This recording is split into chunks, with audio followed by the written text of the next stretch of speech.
Crypto 2023, it's sanctions season. With state governments increasing financial sanctions in 2022, crypto services might become as cautious about risky users as banks have been traditionally, says Anna Baydakova. Before 2022, sanctions in crypto sounded somewhat extravagant. While governments around the world have been after this industry for quite a while, it still seemed that cryptocurrencies, by their initial promise of privacy, freedom and censorship resistance, wouldn't become as politicized as the fiat system. Then 2022 showed how naive those expectations were. This story is part of CoinDesk's Crypto 2023 outlook. It became very clear that crypto needs to pay attention to sanctions and the consequences of not doing it can be significant, says Daniel Tannebaum, partner at the Oliver Wyman consulting firm. He believes we will see more enforcement actions related to sanctions, and the mainstream crypto industry will need to keep adjusting to that reality. Crypto felt its first chill of sanctions in 2021 when Virgil Griffith, an Ethereum developer, arrested earlier for speaking at a North Korean blockchain conference, pleaded guilty to helping the rogue regime evade sanctions.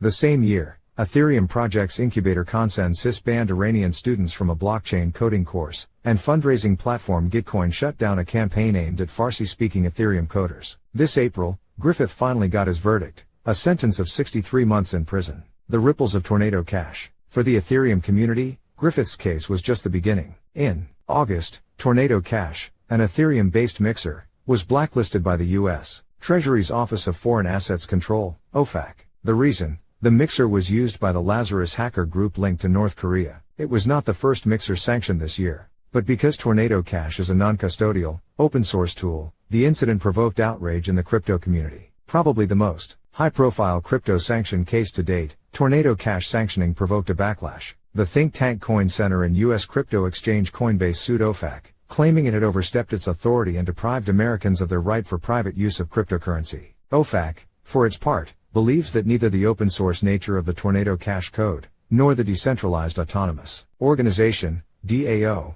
managing the protocol's updates is a reason not to deem it a money laundering entity that must be sanctioned. OFAC also kept the door open for DAOs and other decentralized organizations to be viewed as entities for sanctions designations and enforcement actions. We are likely to see this come up again if OFAC targets the decentralized finance space, says Ari Redbird, head of legal and government affairs at blockchain intel firm TRM Labs. The sanctions severely hurt the popularity of Tornado Cash, with monthly deposits to it falling by 68%, Redbird added. The crypto community noted that innocent people who used Tornado Cash ended up with their money locked in the sanctioned wallets. In response, OFAC published a guidance, suggesting such users apply for a license to withdraw funds, in other words, de-anonymize themselves and their wallets, effectively defeating the whole point of using a mixer. The success of such a procedure, however, is not guaranteed. The users of the sanctioned Russian exchange Chatex, whose money got frozen in the custodian wallet in 2021, applied for their licenses 1 year ago and are still waiting for resolution.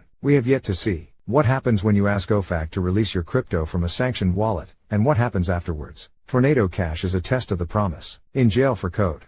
Tornado Cash was also the first case when a blockchain coder went to jail for his product. Alexei Pertsov, a Tornado Cash developer and one of the founders of PepperSec, a company that created the mixer, was arrested in the Netherlands in August and remains in custody as of today. The Dutch public prosecutor voiced the position of law enforcement. Pertsov and his co-founders knew Tornado was used by bad actors. They owned a majority of protocol's governance tokens and therefore could enforce anti-money laundering measures but chose not to. While Tornado Cash had a website with user-friendly interface, on which, technically, it was possible to implement Know Your Customer /anti-money laundering, KYC/AML, features, even considering the absurdity of such an idea for a crypto mixer, its smart contracts code is open source. Users can deploy it without going to a specific website as well as copy it and clone the service, using other, not yet sanctioned wallets. This poses the most critical question of the case. Can releasing an open source code, which can be used by bad actors, be a criminal offense? And, if yes, what does that mean for software developers around the globe?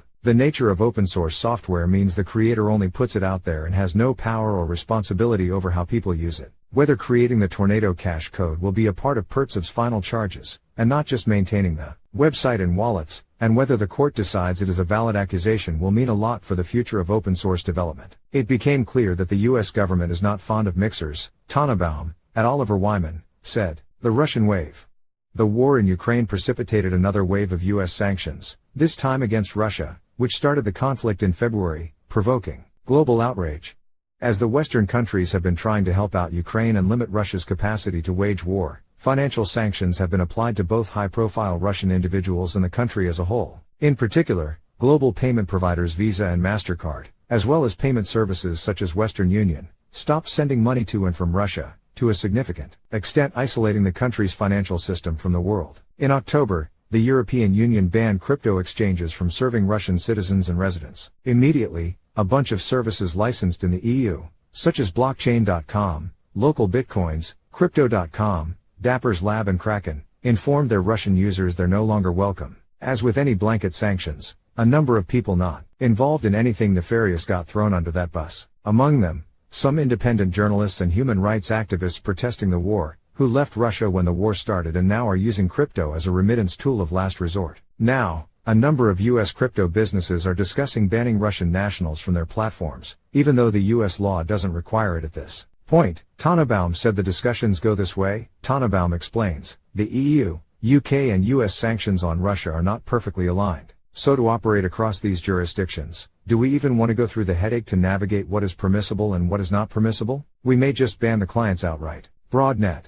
Russians I spoke to believe this is unfair. Ukrainians insist that whatever inflicts pain on Russia and Russians is helping to stop the war. Without discussing the gruesome reality that led to this whole situation, it's worth reminding that Ukrainians themselves have been indiscriminately shadow banned from US crypto services recently. For several years, US-based exchanges have refused to serve Ukrainians because Ukraine had a sanctioned territory within its borders. That was the Crimea Peninsula, which was annexed by Russia in 2014, and therefore sanctioned by the West. It is still considered a part of Ukraine by most of the world. So Ukraine, in addition to losing a part of its territory, was effectively penalized for formally owning it. The country's Deputy Minister of Digital Transformation had to write to then Treasury Secretary Stephen Mnuchin asking him to do something about the anomaly, to no avail for at least another year. If you remember the case of Iranians banned from learning to code Ethereum blockchain by the cautious US companies, you might see the problematic nature of blanket nationwide crypto sanctions, and even more problematic implementation by crypto entities that would always prefer the public outrage to the Iravan, already not too friendly, regulator. 2023 will show if we are about to see more black spaces on the crypto map. The initial thesis that Russians might use crypto en masse to evade sanctions were proved unfounded, says Tannebaum. The firms that are doing analytics in this space haven't found evidence of any sort of mass movement out of the traditional banking sector, he added. However, the sheer proportion of risk and reward from servicing a citizen of a sanctioned nation might encourage exchanges to err on the side of caution. The future is sanctioned. We are likely to continue to see OFAC engage in enforcement actions against exchanges that do not have the right tools in place to mitigate the risks of sanctions exposure, and see OFAC use sanctions offensively as well to deter hacks and the laundering of hacked funds. TRM Labs Redbird believes there is no sign the sanctions pressure on crypto will get any lower in foreseeable future. On the contrary, the US government, for one, believes crypto services must be proactively banning users when they see clearly observable red flags and not to wait for the government agencies to guide their hand. An approach like this might soon make crypto exchanges and other services very similar to banks, effectively excluding risky clients and leaving many people frozen out of the financial system. And it looks like the exchanges will be given the strongest incentives to de-risk as hard as they can. Only this fall, 2 US exchanges, Bittrex and Kraken, had to settle with OFAC and pay fines for failing to prevent Iranians from using their exchanges. Major US exchanges have been hiring compliance professionals from the banking sector for a while now, Tannebaum said, so it is no surprise they're starting to look at how to quantify risk in a manner consistent with the banking sector's more mature practices. Does it mean crypto will be purified of crime and the political untouchables? Chances are, it won't be.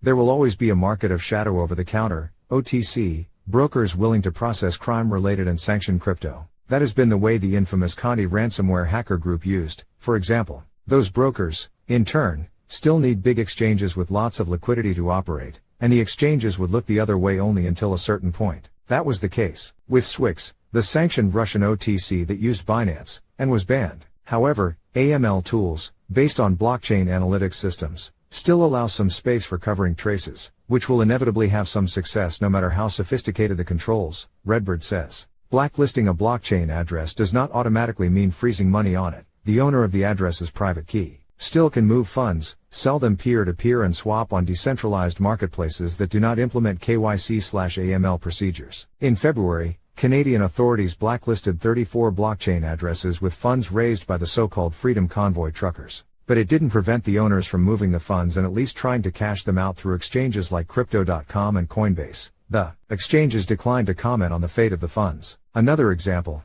the arrest of people behind BTCE, the exchange linked to the Mt. Gox hack, did not prevent someone from spending money from the long-asleep BTCE wallet in November. In the near future, compliance tools will be getting more sophisticated, making life for sanctioned users harder and harder, Redbird said. So the cat and mouse game will likely only get more intense in the years to come. Only the hunter will get ever hungrier, and the population of prey ever larger and more heterogeneous. Protocol-level sanctions? At the start of the war, Ukraine tried to block another money channel for Russians. The country's Minister of Digital Transformation, Mikhailo Fedorov, asked Tether to freeze any transactions related to Russia.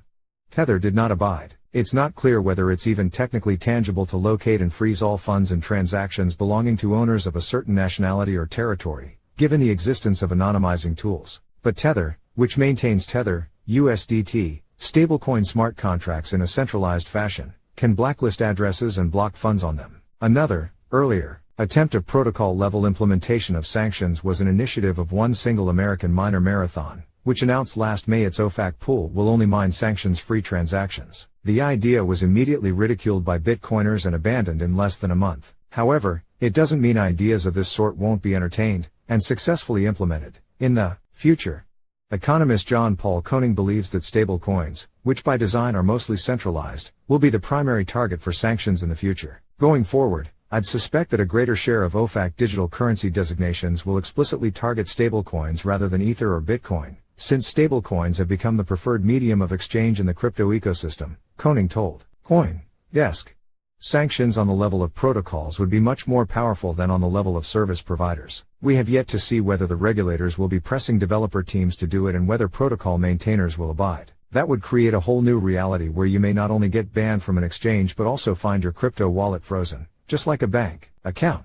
Government authorities would probably love that level of control. And in this case, fully decentralized networks like Bitcoin would seem to regulators like an odd inconvenience once again. There might be a big temptation to go after Bitcoin and discourage people from using it. Crypto has to brace for more various and complex battles ahead, with odds not always in its favor. It will require a lot of integrity on the part of the crypto community to preserve at least islands of privacy and personal sovereignty in this future world.